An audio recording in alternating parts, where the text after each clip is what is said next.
Olá, alunos. Bom dia. Eu sou o professor Ivan Dilson, professor de artes, e o tema de hoje é o movimento artístico Pop Art. Pop Art, arte popular em inglês, é um movimento artístico que se caracteriza pela utilização de temas relacionados ao consumo, à publicidade e ao estilo de vida americana, tá? A expressão pop art foi criada pelo inglês Lawrence Allway, do grupo independente da Inglaterra.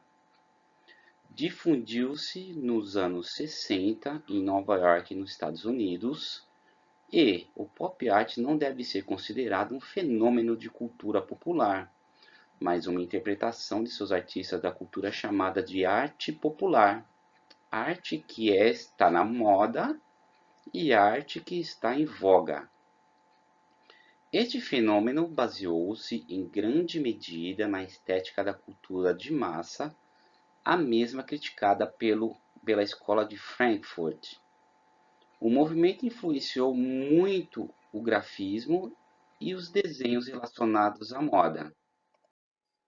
Alunos, agora vou mencionar as características deste movimento cultural, tá?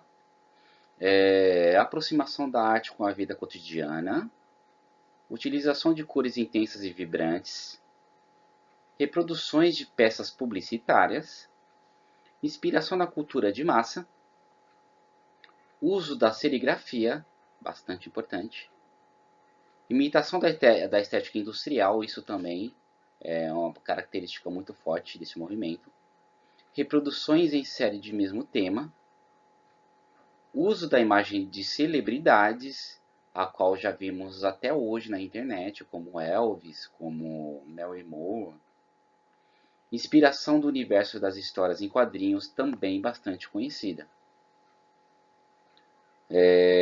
A figura ao lado chamado de Endekar, de Roy Lichtenstein, é um óleo sobre a tela de 1963, junto com Andy Warhol. Esse artista é destaque no pop art. Os artistas dessa corrente trabalhavam com cores vivas, inusitadas e usadas na publicidade.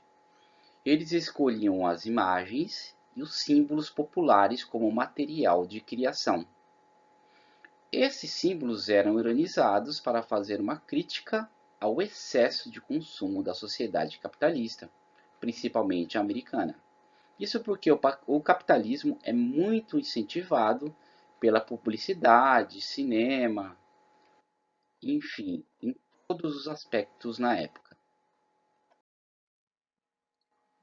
Entretanto, de certa forma, a pop art se alimentava e se confundia com essa indústria cultural. Apesar de se diferenciarem, os artistas, de modo geral, mantinham as temáticas, os desenhos simplificados e as cores saturadas. A pop art buscava evidenciar a crise da arte do século XX através de um retorno à arte figurativa. Fazia um bom contraponto ao expressionismo abstrato e à complexibilidade da arte moderna. Ela recusa a separação entre a arte e a vida, por isso a arte pop é capaz de se ligar ao seu público a partir de signos e símbolos tirados da cultura de massa. Isso relata bastante aquela obra das latinhas, que já já eu vou apresentar para vocês. Isso ocorreu quando os artistas utilizaram na arte a linguagem do designer comercial. Com isso, diminuíram as diferenças que separavam da arte em arte popular. Bom, alguns artistas, não, na verdade, os principais artistas do grupo independente da Inglaterra, tá, em Londres, tá? Esse grupo surgiu em 1952 e é considerado o precursor do movimento da arte pop, onde fizeram parte Eduardo Luigi, Richard Hamilton, um dos mais conhecidos desse movimento, e Peter Blake. Inclusive, a colagem do lado que tem um nome, o que exatamente torna os lares de hoje tão diferentes e tão atraentes, é de Richard Hamilton, e é considerado uma das primeiras obras do pop art e uma das mais importantes, bem destacado. Abaixo, alunos, relato outras obras de Richard Hamilton, tá? A de trás ali, onde tem um homem segurando a, a roupa, a artes da roupa ali, tá? Se trata de colagens. E as de baixo são obras que eu vou mencionar os nomes agora, tá? Retrato da moda, pôster, retrato de Henry Jahnsteckel, estudo para as placas de moda.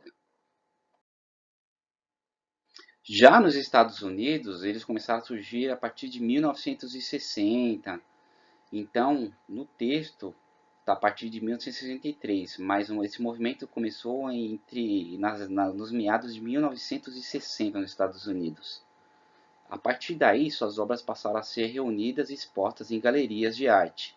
Os seus principais artistas são Andy Warhol, Roy Lichtenstein, Claes Sonderberg, James Rosenquist, Tom Wasserman, Wayne Tiberden, Jasper Johns.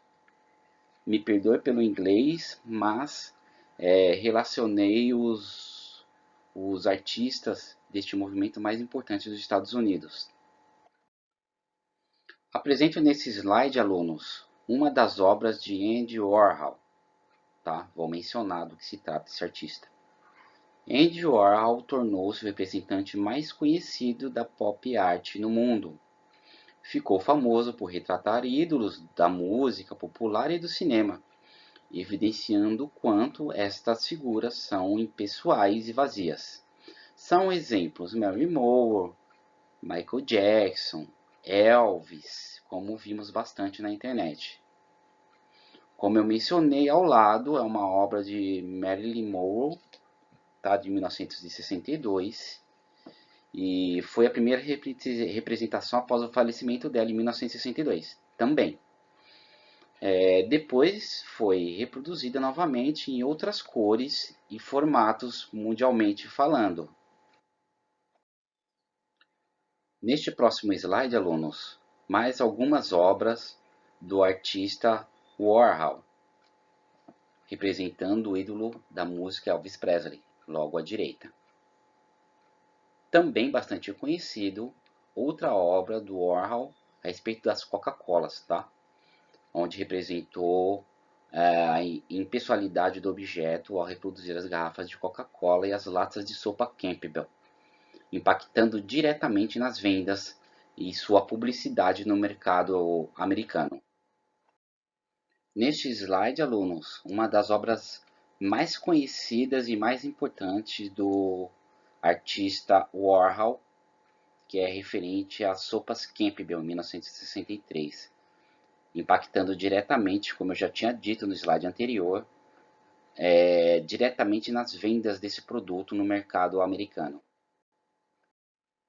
Neste próximo slide, alunos, outro artista americano relacionado ao movimento pop art, com o nome de Roy Lichtenstein, um dos meus favoritos. Ele relacionava as revistas em quadrinhos e ao lado algumas obras dele como Blam, como Esqueça Isso e Me Esqueça, Sem Esperança e Pensando Nele. Bastante badalado esse artista na época.